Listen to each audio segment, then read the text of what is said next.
A paz do Senhor, uma boa tarde a todos, amados irmãos.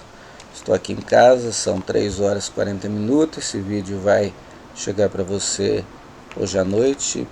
Espero que seja proveitoso para a sua vida. Nós estamos na nossa 7ª aula de Academia Bíblica e nós queremos estudar aí o texto de Gálatas, né? Nós estamos vivendo aí pela fé, a nossa salvação mediante a fé.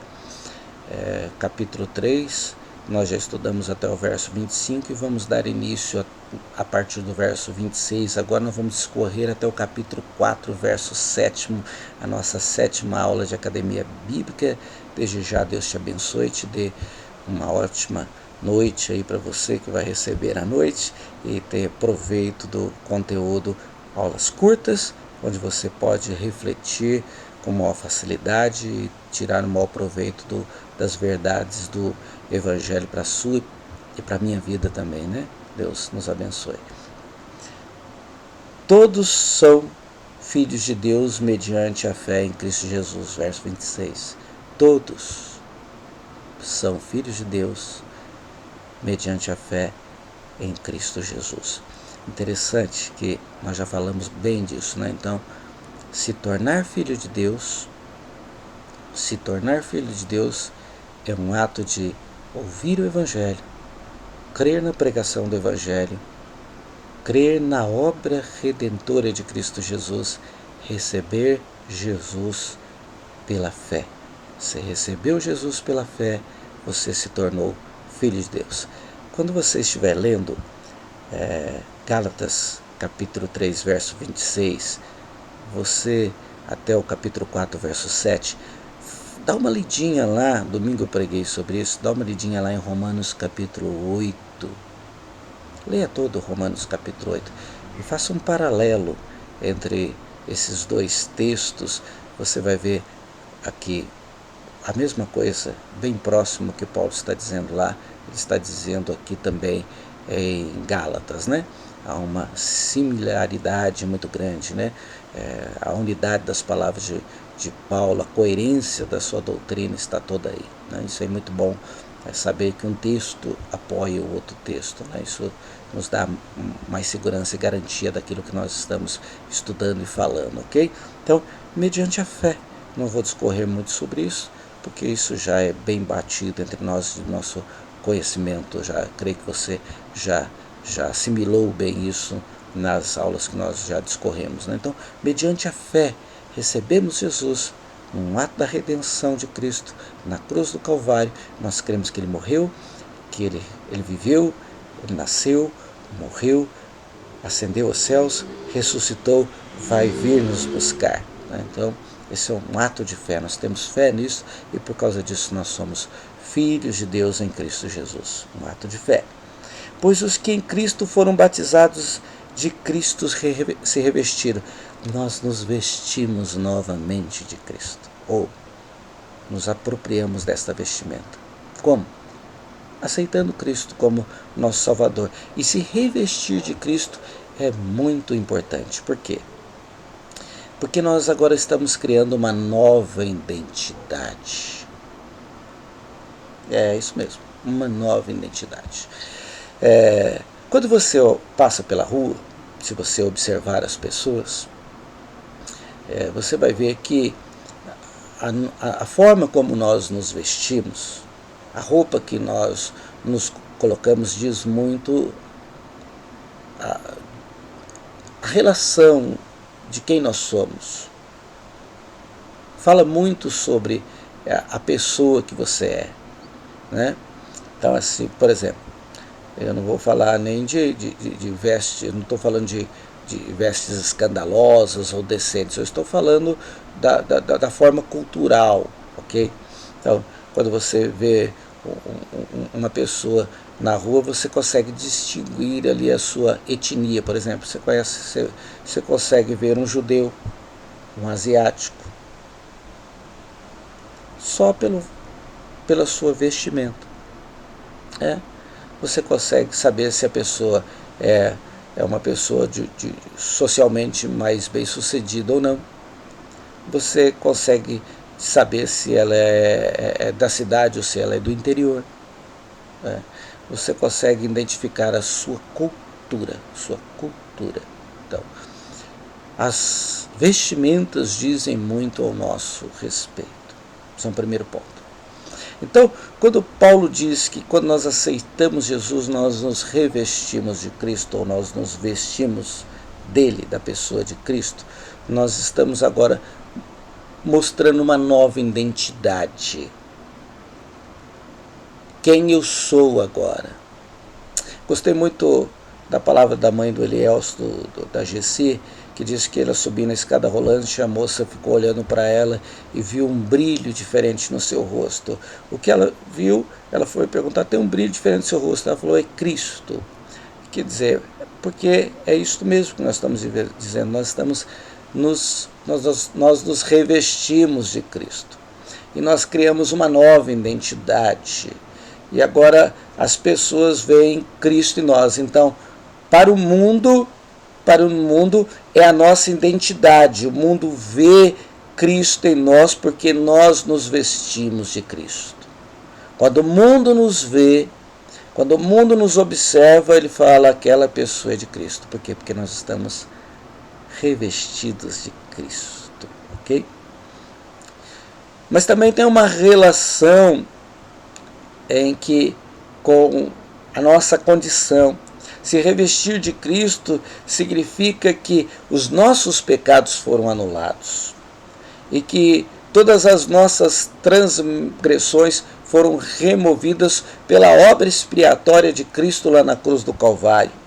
E ao estarmos vestidos ou revestidos de Cristo, quando o Pai olha para esta pessoa, para o Marcos, ou olha para você, o que ele vê é a pessoa do seu Filho, do Salvador, Jesus Cristo.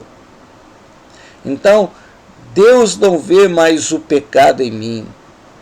Deus não vê mais um pecador, ele vê alguém que foi redimido, resgatado do pecado, um escravo que foi liberto da escravidão do pecado, porque ali agora está Jesus Cristo. Então eu estou revestido de Jesus Cristo. Isso me dá uma segurança diante do Pai, a segurança de que agora eu não ando mais sobre a escravidão da lei com a minha cabeça baixa, mas eu ando olhando para o céu porque eu tenho acesso ao Pai, porque Cristo me introduziu ao Santo dos Santos, ele me levou à sala do Pai, porque eu estou revestido de Jesus Cristo. Ele me abriu um novo caminho, um livre acesso ao Pai. Hebreus vai falar disso. Então, eu estou revestido de Cristo. Ao estar revestido de Cristo, nesta nova minha identidade, onde o mundo me vê, e onde o Pai me vê, então na relação com a vida, nas lutas da vida, ao estar revestido de Cristo, eu tenho a autoridade de Cristo para fazer coisas em seu nome. E eu tenho a proteção de Cristo sobre a minha vida, porque Deus está cuidando de mim, o Deus Pai. E eu tenho a provisão de Deus sobre a minha vida. Então, eu sou filho de Deus. Que linda essa promessa, né? Agora eu sou filho de Deus, eu tenho um Pai que é Deus, eu estou revestido de Cristo e eu estou andando em unidade com Cristo, com intimidade com Cristo, porque Cristo está em mim, eu sou íntimo de Cristo, eu sou íntimo do Pai por causa de Cristo e eu reflito a glória de Cristo né, ao mundo, todos os dias da minha vida, porque eu estou andando com o Pai. E ele vai dizer então, verso 28, que não há judeu, nem grego, escravo, nem livre, nem homem, nem mulher, pois todos são um em Cristo Jesus. Veja, agora está falando de unidade. Então, na etnia que nós temos culturas diferentes, né? Comidas diferentes, músicas diferentes, políticas diferentes, clima diferente. Há muitas coisas diferentes entre as etnias. E é claro que lá naquele tempo, a nação eleita de Deus, o Israel de Deus, tinha as leis de Deus como princípio que regiam a nação, enquanto as outras nações, os gentios, né, tinham as suas culturas diferentes que regiam as suas nações, e eles tinham os seus papéis e os seus deuses dentro da sua cultura, e essas nações gentias, elas não eram diferentes entre elas. O grego era diferente do romano, que era diferente do egípcio, que era diferente do assírio, do sírio e etc. Mas em Cristo Jesus, todos são um. É isso que Paulo está dizendo. Quando nós recebemos Jesus, apesar de cantarmos diferente, apesar de comermos diferente, apesar de termos climas diferentes, apesar de nossos países terem políticas diferentes, nós somos um. Todos nós vamos entrar na glória como filhos de Deus. Todos nós vamos nos reunir, o japonês, o inglês, né, o brasileiro, o argentino, todos nós vamos nos reunir numa grande reunião em Cristo Jesus, porque Cristo nos tornou um só diante do Pai. Todos nós somos filhos de Deus. Então, isso no âmbito cultural, nós somos todos idênticos, iguais, não há branco, não há preto, não há amarelo, não há pardo, não há inglês, não há japonês, todos nós somos um em Cristo Jesus. Ele vai dizer no âmbito social, não há escravo nem livre. Então naquela época tinha o escravo, né? Onésimo era um escravo crente. E quando ele aceita Jesus, ele é introduzido na igreja, apesar de ele ter um senhor. E ele continua, e agora ele é filho de Deus mesmo sendo escravo. Então, apesar da diferença social, pobre, rico, escravo, livre, da cidade do interior, também somos filhos de Deus. Somos parte do corpo de Cristo. E depois ele diz que não há homem nem mulher, né? E aí é no gênero, né? Então, criança, adolescente, homem, mulher, idoso, somos todos um em Cristo Jesus. O papel da mulher na sociedade antiga era muito restrito, se limitava ao lar, não se falava na igreja, em público, tinha muita limitação. Mas quando ela aceita Jesus, também é filho de Deus. No gênero masculino, a palavra, todos nós somos filhos de Deus. Filhos de Deus. Homens, mulheres, crianças. Então, a unidade que isso traz, isso tem muito significado, porque isso fez muita mudança na sociedade. Paulo não estava mudando a sociedade da sua época, ele está falando que nós somos unidos em Cristo Jesus. Tudo isso é para combater a doutrina judaizante, tá? Os ensinamentos que Paulo traz, para nos redimir da escravidão da lei, né? Tudo isso são princípios que Paulo está trazendo para a igreja, mas que ele não quer trazer mudança à sociedade, mas a longo prazo a própria sociedade foi transformada pelo Evangelho, né? A mulher tem liberdade, houve abolição da escravatura, né? Então os povos se aproximaram mais, então há mais diálogo. Por quê? Porque o Evangelho nos unifica, é a beleza do Evangelho. O Evangelho traz uma graça sobre o mundo maravilhosa de unir pessoas, de unir etnias, de nos unir socialmente, de compreendermos que todos nós somos um em Cristo, né? Ao aceitarmos Jesus como nosso Salvador, nós somos da família de Deus. E se vocês são de Cristo, são descendentes de Abraão e herdeiros da promessa. Então, agora Paulo está falando da herança. Nós herdamos uma promessa, eu falei nisso domingo, e Aí começamos o capítulo 4, então, já discorrendo sobre isso, como herdeiros da promessa. Digo, porém, que enquanto o herdeiro é menor de idade, em nada ele difere de um escravo, embora seja dono de tudo. Por quê? Porque ele é criança, ele tem uma herança, mas ele não pode ainda manusear essa herança por não ter compreensão de como manusear isso. Ele não tem, vamos dizer assim, idade suficiente, capacidade suficiente, né? Conhecimento suficiente para lidar com isto. Então, no entanto, ele está sujeito a guardiões e administradores até o tempo determinado pelo seu pai. Tá? Então, 14 anos era uma idade lá no tempo entre os gentios que ele adquiria uma certa liberdade aos 14, mas ele só se tornava livre aos 25 anos de idade. Essa era a metodologia do tempo e da cultura. Então, ele estava debaixo de tutores. O que Paulo está falando é uma relação com a lei, porque o nosso tutor e o tutor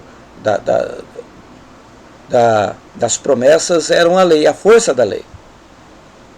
A lei nos mostrava a forma de sermos salvos, ela estava discipulando, ela estava apontando para uma salvação, e o propósito da lei era revelar Jesus Cristo, era uma forma de mostrar que nós não tínhamos a capacidade de sermos filhos de Deus pelos nossos próprios esforços e méritos. Então havia a força da lei. O guardião das promessas era a lei. E se alguém quisesse então ser salvo, ele tinha que cumprir os requisitos da lei. Então assim também nós, quando éramos menores, estávamos escravizados aos princípios elementares do mundo. Mas quando chegou a plenitude do tempo, Deus enviou o seu Filho, nascido de mulher, nascido debaixo da lei. Então o que Cristo fez? Ele veio viver debaixo dos princípios da lei, cumprir toda a lei no seu corpo, né? Para quê? Paulo diz, verso 5, a fim de redimir os que estavam sob a lei, nós, para que recebêssemos a adoção de filhos. Então o trabalho do filho foi o cumprimento da lei do seu corpo, em nosso benefício, para nos tornar filhos de Deus, né? Então, chegou, cumpriu a plenitude dos tempos, que nós já falamos sobre o que é a plenitude dos tempos. Se você quiser dar uma olhadinha, vai lá na história do cristianismo, você vai ver o que é a plenitude dos tempos. Então ele cumpriu, chegou no tempo apropriado, cumpriu no seu corpo os requisitos da lei, para que ele pudesse nos introduzir como filhos, a fim de redimir os que estavam sob a lei, para que recebêssemos a adoção de filhos. E porque vocês são filhos de Deus, Deus enviou o Espírito de seu Filho ao coração de vocês, e ele clama, Abba Pai. Abba Pai é paizinho, como um grito. Ok? É você gritar, papai, bem alto. Nos deu a condição de fazer isso através do Espírito Santo. O Espírito Santo foi introduzido na nossa vida, testificando com nós que nós somos filhos de Deus, para nós darmos aquele brado, papai. É a certeza, a convicção. Então, no âmbito de herança, nós recebemos a herança por direito. O que é direito? Assim, tinha uma promessa, a promessa foi cumprida em Cristo Jesus, a promessa feita a Abraão. Então nós recebemos no tempo adequado, por herança. Então, por direito, quando eu leio as Escrituras, eu entendo, eu sou filho de Deus, porque Cristo fez a obra de redenção por mim. Mas por experiência, aí o Espírito Santo é introduzido como garantia no meu coração, o selo da promessa, né? Onde eu clamo, Abba, Pai, Ele me dá a certeza, experimentar, o ato experimental, eu experimentei, eu sei, eu tenho convicção plena de que eu sou filho de Deus, ao ponto de, pelo Espírito, eu gritar, papai. Tenho a certeza de que Ele é meu Pai. Então, o Espírito é introduzido em nós, e nós, então, Deus enviou o Espírito, seu Filho, ao coração de vocês, e ele clama, Abba, Pai. Né? O Espírito de Deus testifica no meu espírito que eu sou filho de Deus. Ok? Então é isso mesmo. Então eu tenho, por legalidade, que sou filho de Deus por causa da promessa, e por experiência, porque o Espírito entrou na minha vida, selou a minha vida e me dá a certeza, por experiência, que eu sou filho de Deus. Assim vocês já não são mais escravo, mas filho, e por ser filho, Deus também o tornou herdeiro. Então nós temos tudo, ok? Então nós recebemos tudo em Cristo Jesus. Tudo. Nós cremos em Jesus, temos uma identidade, a face de Cristo está em nós, somos herdeiros por direito e somos herdeiros ou filhos de Deus por direito e por experiência. Amém? Que Deus testifique isso no seu coração nesta tarde, ou nesta noite que você está recebendo aí o vídeo. Que Ele testifique no seu coração que você é filho de Deus por direito e por experiência. Deus te abençoe.